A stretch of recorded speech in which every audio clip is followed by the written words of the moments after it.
Pakinggan naman natin yung interview ni Bato kay medyo binanatan siya dito ni ni Ted Filon, pero gusto ko yung ganito.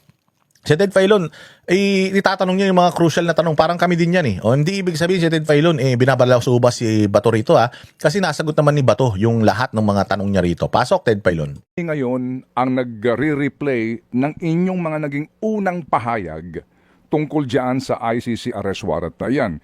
Halimbawa po yung kay Ginoong Trillanes, yung make my day, sige, ngak-ngak, punta ka dito, posasan mo ako. Even before that, ang dami po nito eh. Even in our show, sinabi po ninyo, before pa ho yung arrest warrant na yan, na kapag dumating yan, I will be man enough, haharapin ko yan. Hindi ako... Sinasabi ngayon dito ni Ted Filon, na Bato de la Rosa, dami mo sinasabi dati.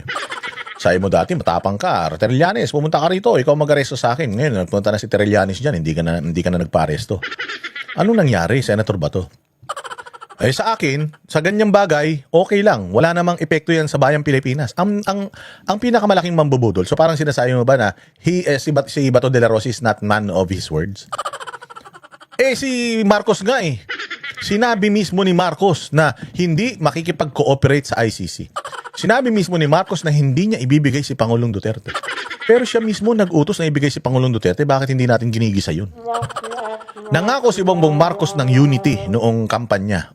Ano nangyari sa Pilipinas ngayon? Unity? Hindi. Sila mismo nag-away. Ano nangyari? Bakit hindi natin, ba't di natin singilin si Bongbong doon?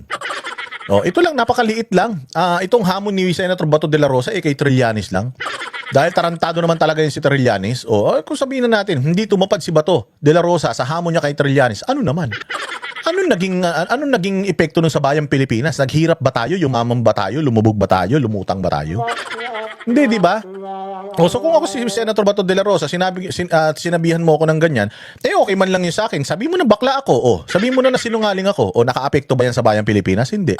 Yung pagiging bakla at sinungaling ni Bongbong Marcos, yung pagiging sinungaling ni Boying Rimulya patungkol dito sa kaso na ito, at sa napakarami pa nilang pagsisinungaling sa bayang Pilipinas, hindi importante sa inyo.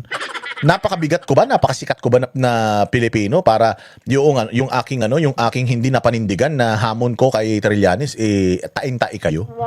Di ba? Ganyan ang mga sagutan. Putang ina, si Boss Dada interview nyo, tinyo mapapahiya kayo lahat. Takot. And then, alam mo, kung takot lang, hindi naman talaga takot si Bato de la Rosa. Kung gusto mo, magbarilan sila ni Trillanes. Ba't si Trillanes? Ba't si Trillanes? Sinamon ni Robin Padilla ng barilan sila. Ba't hindi naman nagpunta?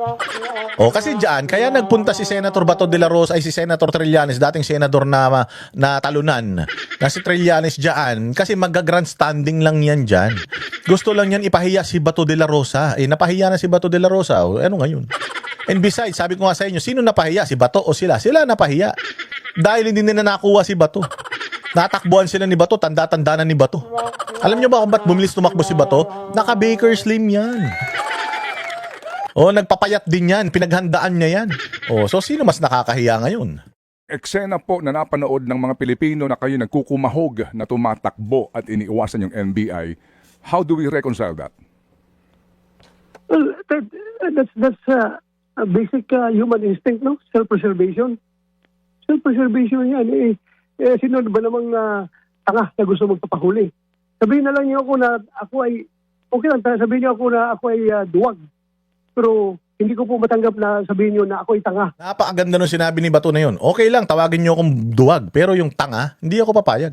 Sa sobrang katapangan ko, sige, hulihin niyo ko. Ano nangyari? Si Presidente Duterte, tanga ba siya? Hindi. Hindi lang alam talaga ni Presidente Duterte na ganito kasama itong mga kababayan niya Pilipino at saka itong mga nasa gobyerno ay pagkakanuno siya. So, ayaw nang gawin ni Senator Bato yung ginawa ni Pangulong Duterte. Hindi naman tanga si Pangulong Duterte, naging lang siya, complacent at may tiwala siya. Nagtiwala siya, hindi siya naging tanga. Si Pangulong Duterte umuwi ng Pilipinas kahit sinasabi na nung kanyang mga abogado, "Sir, huwag kang uuwi, huhulihin ka. Sir, huhulihin ka."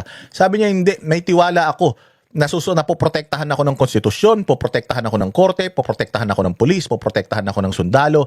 Hindi nila ako papayagan, wala naman akong ginawa sa kanilang mali, hindi nila ako papayagan na makuha basta-basta." Nagkamali siya ng pinagkatiwalaan . Parang kayo din, bumoto kayo kay Bongbong Marcos, nagkamali kayo nagtiwala kayo kay Bongbong, tingnan nyo, pinagnanakawan tayo. Di umano. O, di ba? So si Pangulong Duterte nagtiwala siya, akala niya yung mga kalaban niya sumusunod sa batas. Putang ina, mga demonyo pala ito. Mga satanas pala ito at wala palang pakialam ito. Gusto lang nila lahat ng mga kalaban nila sa gobyerno may dispatcha nila. So yun ang pinakamaling ginawa ni Pangulong Duterte. Hindi siya nagpakatanga, nagtiwala siya. Minsan ganoon naman talaga eh. Pag sobra-sobra yung tiwala mo, parang sa jowa mo, di ba? O mahal na mahal mo, nagtiwala ka, pero niloko ka. Di ba? Hindi ka naman nagpakatanga. Nagtiwala ka lang dahil minahal mo siya, akala mo, mahal ka niya. Pangulong Duterte, ganun din eh. Minahal niya ba yung Pilipinas, nagtrabaho siya, akala niya yung mga Pilipino, poprotektahan siya. It turned out, the other way around. So, hindi siya naging tanga. Yun na nga, may precedence na eh. Nangyari na kay Pangulong Duterte. Nagsalita ng gobyerno na hindi ibibigay si Pangulong Duterte. Nagtiwala si Pangulong Duterte doon sa pronouncement nila eh. Ngayon, si Senator Bato de la Rosa, pag nahuli siya, tanga siya. Tanga siya. Bakit? Nangyari na kay Pangulong Duterte, tapos magtitiwala ka pa ulit. Di ba? Parang ako, jowa ko, niloko ko. O, nagtiwala ako sa'yo, niloko mo pa rin ako, magtitiwala pa ako sa'yo ulit? Hindi na. Pag nagtiwala ako sa'yo ulit, tanga ako. O, ganyan ang ginagawa ni Bato de la Rosa. O, bagamat meron siyang hamon kay Trillanes, ano ako tanga? Nasasama ako sa'yo, ulul ka? Si Pangulong Duterte nga eh, nagtiwala sa ininyo eh, ginawa ninyong tanga. Ako, nakita ko na yung nangyari nyo, magpapakatanga ako, o di duwag na kung duwag. Nakakatawa na kung nakakatawa, pero putang ina ninyo, hindi nyo magagawa sa akin yung ginawa ninyo kay President Duterte. So, sino ang nanalo dito? Si Senator Bato. Pagtawanan nyo ako, pakiko, parang ako din, sa basher ko. Araw-araw binabash ako, araw-araw inaasar ako. Oh, naasar ba ako? Hindi. Bakit? Putang ina, pakialam nyo. Ang saya-saya ng buhay ko. Di ba? Nagpapahuli. Alam na puhulihin ka, magpapahuli ka. Hindi po ako ganun katanga magpapahuli. Kaya I have to. Yung nangyari sa hagdanan is run for your life yun. Opo, pero yung nga pong pagpapakumbaba ngayon, pero yung pong inyong dating-dati, no, na matapang. Matapang naman talaga siya. Alam mo, ang daming mga NPA na patay niyan. Galing na Mindanao yan. Ang daming mga inoperate niyan. Mga terorista, NPA, mga kriminal. Huwag mo sabihin, Ted Pailon, na dahil lang dyan na wala na yung tiwala mo sa pagiging matapang niya. Gusto mo, suntukan kayong dalawa. Di ba? Bakit mo pinagpipilit? Matapang yan si Bato. Alam na natin na matapang yan si Bato. Kasi kung hindi naman pala matapang si Bato, bakit pinapakulong natin si Bato ng extrajudicial killings? Hindi naman pala matapang yan eh. Di ba? So, sabi nyo nga, sobrang tapang nila eh. Kaya nga may kaso sila ngayon ng human rights violation. Sobrang tapang nila eh. Tapos ngayon, ipinipilit mo kay Bato de la Rosa na hindi mo matapang ka. Matapang naman talaga yan. Matapang yan, hindi mo matatawaran ng tapang yan, Ted Pailon. Ikaw, hindi ka pa sumabak sa labanan eh. Sumabak yan sa lahat. Abu Sayyaf, Maute, ISIS, adik, kriminal, sindikato, lumaban yan. Buhay pa nga hanggang ngayon eh. Kita mo ba yung mga documentary tungkol sa kung paano niya giniba yung komunismo dyan sa Mindanao? Yun si Ted Pailon minsan okay ka, minsan hindi rin, pero okay lang yan. Maganda yung mga ganyan. Yung pong inyong dating na challenging, yung pong walang takot. Sinagot na nga yun eh. Sinagot na nga niya. Pwede akong tawagin yung duwag, pero hindi ako tanga. Ano pang kailangan, Ted Pailon? Bingi ka ba? Diba? Make my day.